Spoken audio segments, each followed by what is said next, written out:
दोस्तों, आपके वीडियो पे व्यूज़ नहीं आते। आप लोग काफ़ी सारे परेशान हो कि व्यूज़ नहीं आते। आज मैं सब आपको ट्रिक बताने वाला हूँ कि व्यूज़ कैसे बढ़ाएं। इंशाल्लाह रील वीडियो व्यूज़ बढ़ाएं। तो चलते हैं स्टूडियो पर, स्टूडियो में व्यूज़ बढ़ाएं।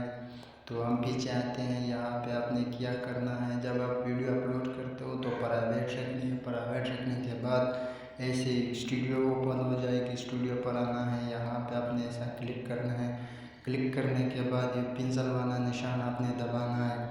पेंसिल वाला निशान पे दबाकर यहाँ टाइटल लिखना है। जैसा वीडियो के अंदर क्या चल रहा है वो टाइटल आपने लिखना है। वो इस टाइटल को कॉपी करके डिस्क्रिप्शन में लिखना। डिस्क्रिप्शन के बाद आपने हैशटैग लाजमी लगाना वीडियो के मुताबिक। और हाँ, टाइटल के नाम अपना ज़रूर लगना है टाइटल पर।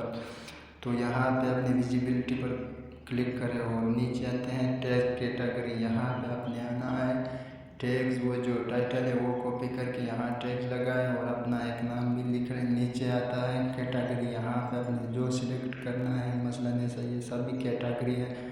आपने जो भी कैटेगरी सिलेक्ट करना है वही आप सिलेक्ट कर सकते हो। पीछे आते हैं तो वीडियो को यहाँ पे आपने सेव करना है और फिर व्यूज़ देखिए। व्यूज़ बहुत ही जल्दी बारिश की तरह आपकी वीडियो पे आए। अगर वीडियो अच्छी लगे तो सब्सक्राइब ज़रूर करें।